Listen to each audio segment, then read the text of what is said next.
This audio presentation was pre-recorded and edited for brevity and clarity. Hello and welcome to today's Bright Focus Glaucoma Chat. My name is Casey Baez, and on behalf of Bright Focus Foundation, I'm excited to be here with you today to talk about glaucoma treatments in 2024. Our Glaucoma Chats are a monthly program in partnership with the American Glaucoma Society designed to provide people living with glaucoma and the family and friends who support them with information straight from the experts.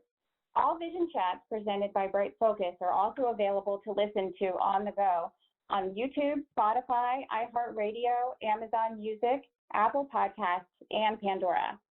Bright Focus's National Glaucoma Research Program is one of the world's leading nonprofit funders of glaucoma research and has supported nearly $51 million in scientific grants exploring the root causes, prevention strategies, and treatments to end this sight-stealing disease. National Glaucoma Research is currently supporting 38 active projects across the globe. Now I would like to introduce today's guest speaker, Lindsay Mackin, MD, a glaucoma specialist at Tri-Century Eye Care in Philadelphia. Dr. Mackin received her undergraduate degree from Bucknell University, attended medical school at Pennsylvania State University College of Medicine, and completed her internship year at Reading Hospital, followed by her ophthalmology residency at the Illinois Eye and Ear Infirmary in Chicago, where she served as chief resident. She returned to Pennsylvania to complete her glaucoma fellowship at Wills Eye Hospital and has focused her academic efforts on re-envisioning and modernizing ophthalmology education and has created a curriculum utilized by multiple residency programs. Dr. Mackin remains committed to educating younger generations of ophthalmologists and using educational resources to help her patients improve their conditions. Welcome, Dr. Mackin. Thank you so much, Casey. It's a pleasure to be here today. Thanks so much for joining us. And so for today's conversation, we'll just dive right in with the basics. And so you have glaucoma. There's no cure for glaucoma, and so you need a plan.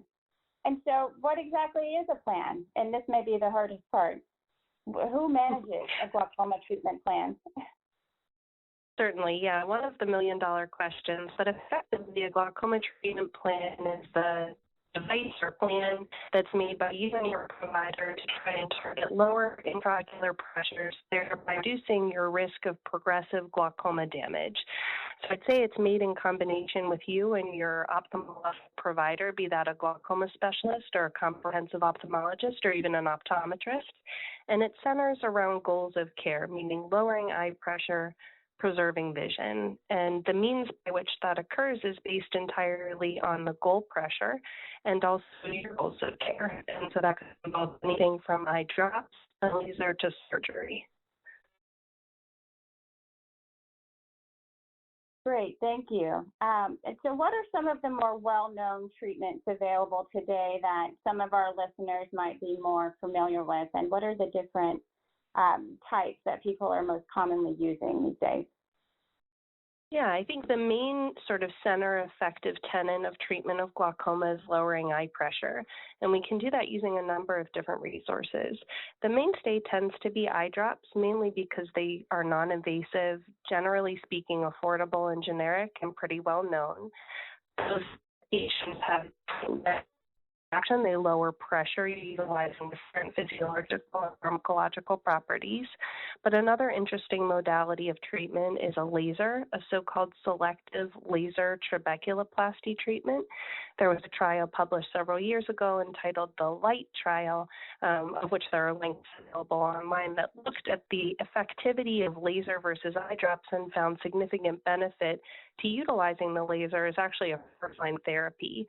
Some may think that a laser sounds slightly more invasive than an eye drop, but it's actually a very safe, well-tolerated procedure that's done in the office, takes up approximately 30 seconds to 1 minute, and does not require any type of sedation. And you're back to your normal activities the same day. Typically, we escalate care starting with laser drop therapy combination, and then we would move on to something more aggressive, such as a surgical intervention. Surgeries range from what we call minimally invasive glaucoma procedures, abbreviated MIGS, to more aggressive filtering procedures, which you may have heard of, including tube shunts or trabeculectomy procedures. Our listeners often want to know, are generic medications as effective as brand name medications when it comes to treating glaucoma? What is your take on that? Yeah, of course. It's a tough question. For the most part, brand name medications are produced by the same manufacturer every time. So we can be a little more certain of the components, both the active ingredients as well as the preservatives of those drops, and a little more assured of the consistency across production. However, I say the best medications are those that are affordable and utilized. So unfortunately, brand name medications tend to be less affordable, not necessarily covered by all insurers, and I've had great luck utilizing generic medications in my patients without any adverse effects or reduction in pressure lowering. So I'd say starting with a generic medication is actually a very viable option. And then certainly if your insurance happens to cover the brand name, that may be better for you and is a good means of escalating care. But ultimately, I have not in my practice seen a significant enough difference to suggest that generics are not comparable to their brand name competitors. Great, thank you. And so if the daily glaucoma eye drops don't work, what is the next alternative? Is it usually a combination of things recommended by doctors for glaucoma, or is it just try one thing at a time? I think, it's a very independent and sort of artistic question, if you will. So it depends on how aggressive the patient wants to be, how far from the goal eye pressure the patient's pressures are measuring. So if you happen to be on one drop, typically we would start a second eye drop or offer a laser treatment if that had not been utilized or offered previously. We do have combination drops, meaning drops in which 2 drops are contained in one bottle. So that can help further lower pressure without requiring more exertion on the part of the patient. You only have to use 1 bottle instead of 2 for the same effect of 2 medications. Typically, though, we employ a stepwise approach. If you start with laser or drops and it's not effective in lowering the pressure or not as effective as need be, we'd move on to perhaps a second eye drop or utilizing the laser, perhaps a combination agent. There are so many different agents available to treat glaucoma in terms of drops that we typically escalate care, starting from those that are dosed minimally, meaning once a day, to those dosed more consistently, 2 or 3 times a day. And then we try and leave those with the greatest systemic side effects to last to avoid any adverse side effects. Thank you for that detailed information. It can be a complex landscape when it comes to glaucoma treatments these days, but it is exciting that there are so many new options becoming available. And so some of our listeners may have heard of injectable medications for glaucoma. What injectable medications are available for glaucoma, and what are the risks and benefits? Currently, we have 2 FDA-approved injectable glaucoma treatment. We're looking to our retina colleagues to use injectable medications for conditions like macular degeneration or diabetic retinopathy as inspiration. The 2 we have available, the first is Durysta. It's a small pellet containing a prostaglandin analog, often known as latanoprost, generically speaking. That pellet's embedded with the medication, and the medication pellet's injected into the front of the eye, the so-called anterior chamber. That little pellet sits in the inferior part of the front of the eye and elutes drug over the course of approximately 30 months. This helps to lower pressure without requiring the patient to take an eye drop every evening. A similar medication was just devised by Glaukos, and the name of the medication is iDose. It's similar in theory to the device with a reservoir containing a very similar prostaglandin analog medication that's eluted over a similar time course. The biggest risks with these medications is, of course, that the device, either the pellet for Durysta or the metallic device for iDose, is injected into the front of the eye, requiring a trip to the operating room for the iDose or sterile conditions in the clinic for Durysta. Anytime we enter the eye, there is the theoretical risk of bleeding, infection, and decrease in best vision. The risks are very low, but they do exist, and compared to a drop, which does not carry risk of infection or vision loss, there are some additional considerations when utilizing these medications. Great, thank you. And so let's say a person is ready to consider surgery for glaucoma. What are the types of glaucoma surgery available, and are there any newer surgical treatments that our listeners should know about? Yeah, there's a lot of considerations when it comes to glaucoma surgery. So before I briefly mentioned that minimally invasive glaucoma surgical opportunities, those are typically done in combination with cataract surgery. So if you're someone who's not yet had your cataracts out, but they're becoming visually significant and your provider is suggesting it may be time for cataract surgery, a minimally invasive glaucoma procedure, so-called MIGS, would be a great combination procedure available to you. There's a lot within this sort of spectrum, things like the iStent, which you may have heard of, a device called the Cahook Dual Blade, a device called Trabex, the list goes on. All of these procedures are minimally invasive in that they can be combined with cataract surgery, adding only 1 to 2 minutes in skilled hands. The majority of these devices do not leave behind any residual hardware.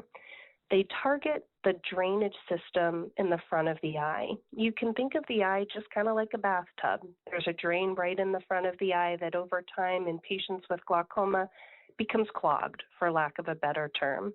It's less effective, and as a result, fluid builds up in the eye, causing elevation and pressures.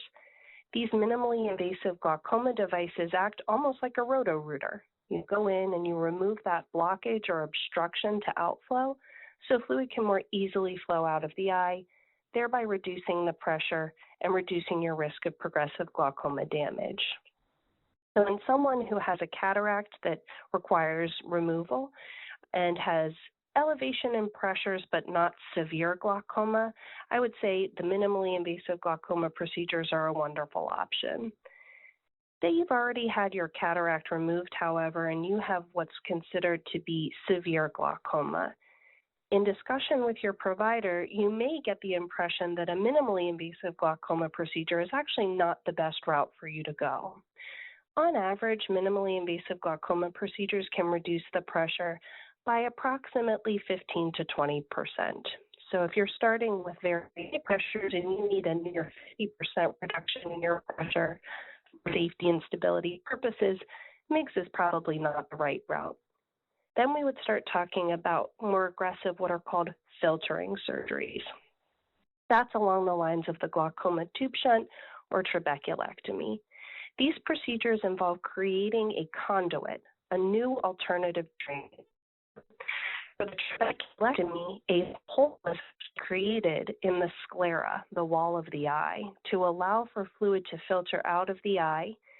That hole is covered by skin and tissue so that when the fluid moves out of the eye, it forms a small little bleb or bubble, and then that fluid gets reabsorbed by the skin of the eye. Similarly, a tube shunt involves a device that looks much like a rubber plate with a straw attached. The straw siphons fluid off of the eye via the anterior chamber, the front part of the eye, and then the plate serves as a reservoir for reabsorption. Again, all covered by skin. Both of these surgeries are performed up under the upper eyelid on the skin of the eye, and so they're not visible typically to the naked eye. Those are more aggressive procedures and carry greater risks, more long-term risk of infection, bleeding, and of course, loss of sight with any surgical intervention is a rare but potential possibility. I think the most important thing to understand about glaucoma surgery is it's unfortunately not curative of the condition and does not restore any vision that you may have lost as a result of your pre-existing glaucoma damage. These procedures aim to lower pressure and hopefully reduce the number of eye drops required, but they cannot reverse the damage that has already occurred. So careful consideration and discussion with your provider are essential. That's such an important reminder about these procedures, that they're not going to be a magical cure. and a lot of people want to know, are there any treatments that do improve vision? You know, sort of that people are looking for what's the next new treatment on the horizon that might restore sight.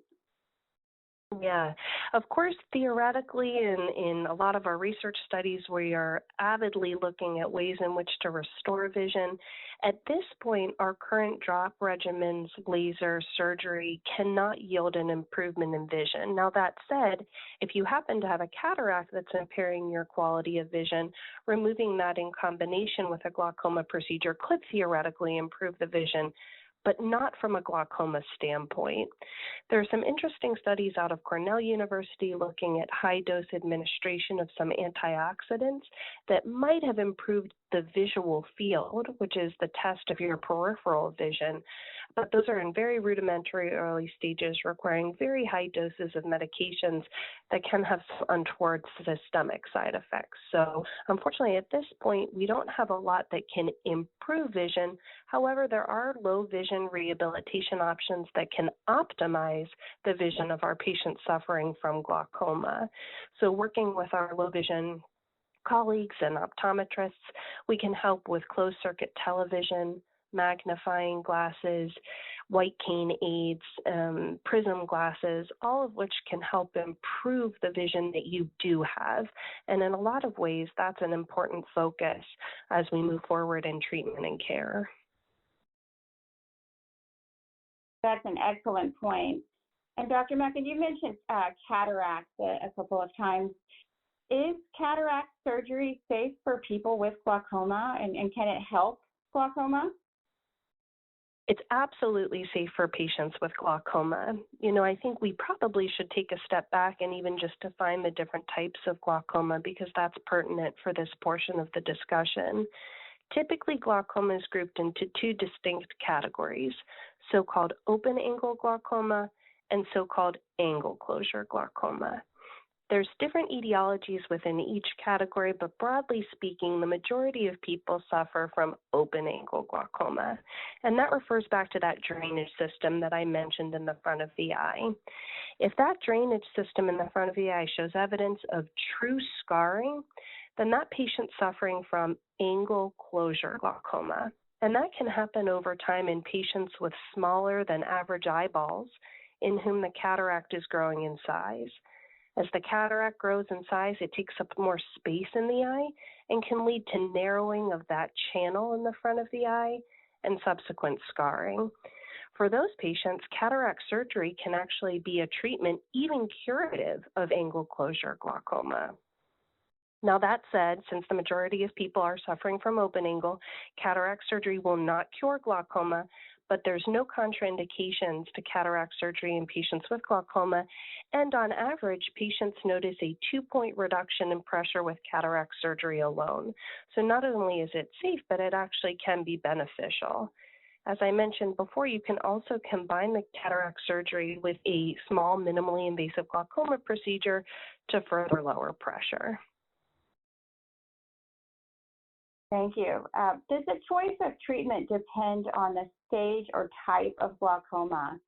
And also, what about the age of the patient? How does that factor into glaucoma treatment considerations typically? You know, choice of treatment is wholly dependent on stage and type of glaucoma, although there are no hard and fast rules. So by no means do you need to have X degree of glaucoma or be X age to undergo a specific treatment. That said, most of our glaucoma surgical interventions have an approximately 10-year shelf life. So we do try and reserve those surgical interventions until later in life when we've exhausted the less aggressive, more conservative measures.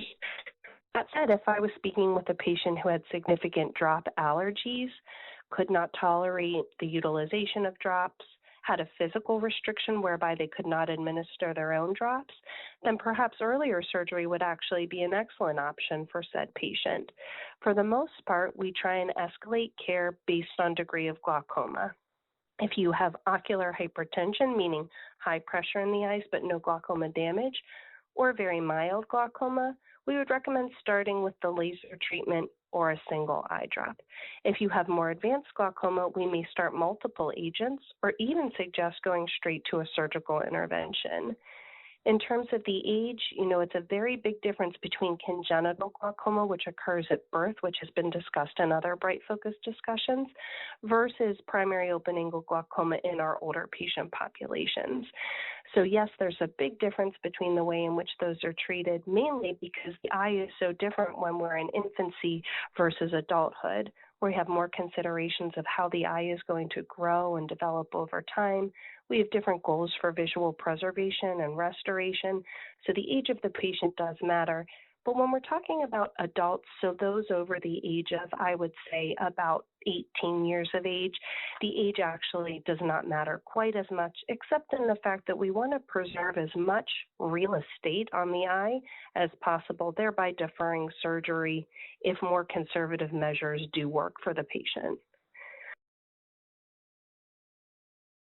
Thank you for that information. It's so interesting because we age every single day and our risk for age-related diseases increases daily. So it's so important to have all of this valuable information about treatment plans. And so when thinking about a glaucoma treatment plan, how might other variable factors such as genetics, gender, or other ancestral or ethnicity factors play a role in the efficacy of these vision treatments we're discussing today? One of the greatest risk factors for the development of glaucoma is family history. So certainly ask your relatives, speak with family members, and relay that information to your physician, because our index of suspicion, meaning our kind of red flag, goes up when we hear of family members with a history of glaucoma. Gender tends to be equal amidst the genders, at least for adult onset glaucomatous damage. Ethnicity plays a major role. We know that our African American patients suffer much more aggressive and much more advanced glaucoma at presentation. Some of this is due to disparities in healthcare access, but a lot also has to do with just basic ethnicity differences between populations. So we take these into great consideration. Thank you. And I also wanted to note that a recent National Glaucoma Research funded study discovered that there are a greater level of that Black and Asian people diagnosed with glaucoma undergo visual field testing less often per office visit compared to white people. So just so important to think about all of these factors that play into glaucoma and glaucoma treatment. And many of our listeners also want to know about lifestyle strategies or non-drug or non-invasive therapies or interventions that can help with glaucoma treatment. What are the best vitamins and diet for someone with glaucoma?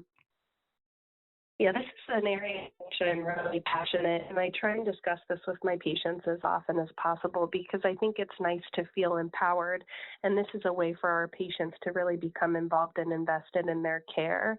So the first thing that I recommend is reduction in caffeine, tobacco, and alcohol intake. So there's no specific evidence to suggest that 8 ounces or less of caffeine a day impact eye pressure, but high-dose caffeine administration in studies has shown an increase in eye pressure. So I do tell my patients, keep it to about 8 ounces or less a day, and you'll be surprised when you start measuring your ounces of caffeine. What we call a cup is actually much closer to 16 to 20 ounces of caffeinated beverages a day. Similarly, smoking does impact eye pressure, and so we, as every other physician, do recommend smoking cessation. Alcohol, typically I tell my patients, based on some studies out of South Korea, to limit alcohol to 3 to 4 drinks per week. In terms of diet, we really encourage healthy exercise, diet, and specifically antioxidant intake. So green leafy vegetables, fruits that are high in antioxidants such as peaches, kale, radishes are a great source of antioxidants. Unfortunately, there are no standardized vitamin supplementation that have been shown to benefit intraocular pressure, unlike macular degeneration, which has the very commonly known PreserVision eye vitamin or ARADS formulation. There's not anything proven in our literature to strongly suggest vitamin supplementation. However, meditation has been proven to reduce eye pressure. There are many free applications available online or via phone, such as Headspace, that can help give you 5 to 10 minutes of dedicated focused meditation a day, which has been proven to reduce pressure in the long run. Similarly, 30 minutes or more of exercise 5 times a week has also been shown to lower eye pressure. Not an easy prescription. That's probably one of the harder things I encourage my patients to do, but it is something over which you have agency and which I find patients feel really passionate about. Thank you so much. I know every day is a chance to improve our eye health, and so that's super helpful information. And so you mentioned vision rehab earlier. Could you explain a bit more about that? Yeah, so vision rehab can be administered by a number of different providers. Typically in my community, it's optometrists that have had focused education in this subset of optometry, where we help people utilize the vision that they do have. Most patients with glaucoma notice changes in their peripheral vision, which can be hindering for things like merging in traffic, driving comfortably, getting to know their surroundings, or even reading and tracking words throughout a text. So we can send them to these low vision specialists who will work with them to provide special glasses to help with enhancing reading capacity. They can place prism in the glass, which actually shifts the words on the page to make reading a bit more simplistic. They can help with magnifying devices, either those handheld stand magnifiers or even closed-circuit television captioning. They can help with audio references. They can help with large text print books.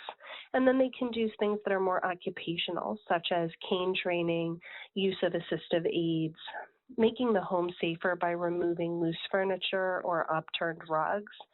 So seeking out care through your provider to a low vision specialist is something that should be utilized early and often.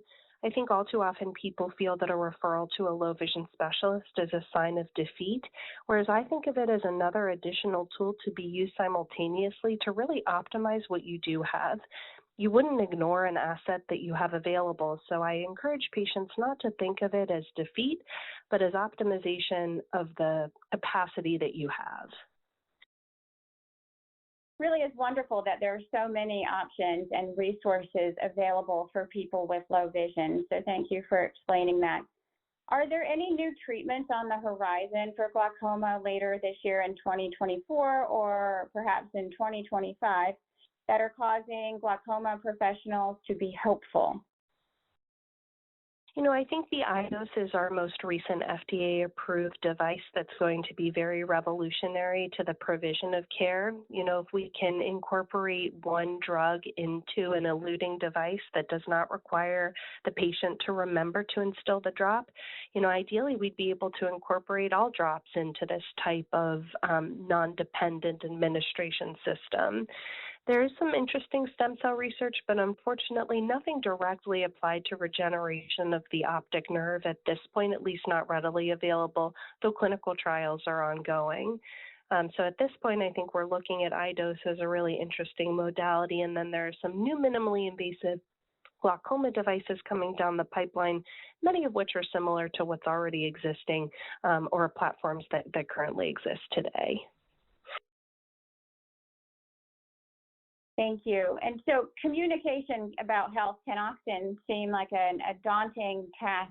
Do you have any advice on how our listeners and individuals affected by glaucoma can effectively discuss information or treatment options with their healthcare providers? I think you never know until you ask. So you want to find a provider that's going to be able to answer as many of your questions in the time allotted as they can. So I tell my patients, come armed with your questions, write them down. The minute you sit down in the doctor's office, it all goes out your head. So please write it down, and then you can come in with articles or questions of interest and keep the discussion going. You know, if you get 1 or 2 questions answered at one visit, if you're coming in for pressure checks every 3 to 4 months, there's going to be plenty of opportunity to continue that discussion. You can also utilize the portal system that your physician or office employs to initiate that conversation, send a message in advance of your appointment saying, hey, I'm really generally interested in talking about iDose and whether I would be a candidate, or selective laser trabeculoplasty and whether my glaucoma warrants laser treatment, could we discuss this at my next visit? And just that little heads up will give the physician the opportunity to review your chart and make a decision as to whether that would be something that's A, beneficial, and B, of timely import for you. And I think that's a great starting point. Thank you so much, Dr. Mackett. We actually just got a listener submitted question who has asked, can glaucoma treatments be used if you also have macular degeneration? So that's also another. We also have a macular degeneration chat, and so that's actually a great question. Yeah, absolutely. So unfortunately, an eye can have multiple problems. We wish it was that you only had one ocular condition to combat. But yes, all of the treatments that we utilize to treat glaucoma are typically safe for macular degeneration. Glaucoma surgery does carry risk of progressive macular degenerative changes.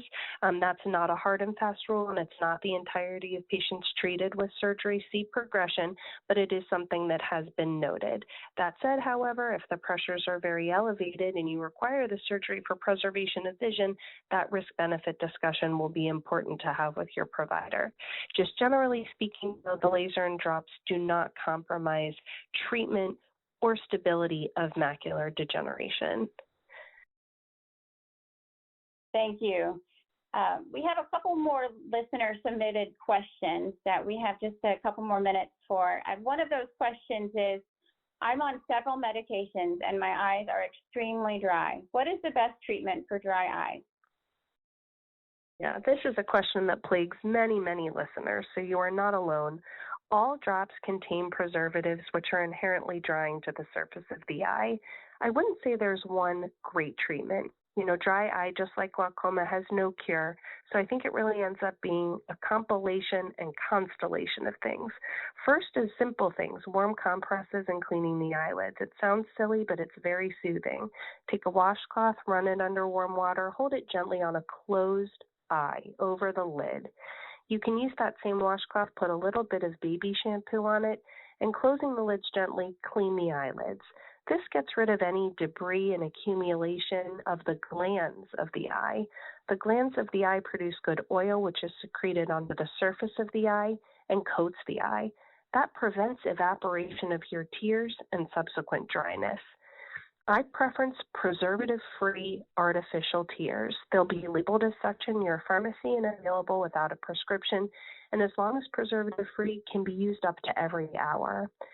If you do find that these measures are not sufficient, then we can look to more aggressive interventions in the form of prescribed medications. Sadly, these tend to be pretty unaffordable, but based on your insurance would be a good option in discussion with your provider, such as Xiidra, cyclosporin, or Restasis, and then a newer drug called Tyrvaya, which is actually a nasal spray used to irritate the nasal passages, yielding tearing and reduction in dry eye symptoms. So I'd probably start with the more conservative measures, escalating your way up until you get to probably, I think, the most aggressive intervention, but one of the most effective, which is called serum tears. This is done typically through a cornea specialist. They'll actually take a sample of your blood, spin it down, remove the red blood cells, and take the serum, the yellow-white component of blood, and formulate that into an eye drop. All of your body's natural immune systems and cells are then deposited on the surface of the eye through the eye drop to help yield comfort, and I find that patients find this very helpful. It is, however, labor-intensive in that you have to have a blood draw and expensive. The drops can range anywhere from $60 to $100 per bottle and is not covered by insurance. That's really helpful information, very detailed. Thank you so much. Another question we have is, if I get an LPI procedure, can I change drops from a combination medication to a single medication? So a laser peripheral iridotomy is a purely anatomic fix. It's a laser used to create a hole in the colored part of the iris, to try and increase space in the anterior chamber. This is utilized in patients with that form of glaucoma I mentioned called angle closure.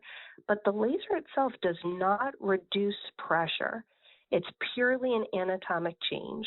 So if you require drops prior to the laser, it's unlikely that the laser itself will change the need for an eye drop or the type of eye drop.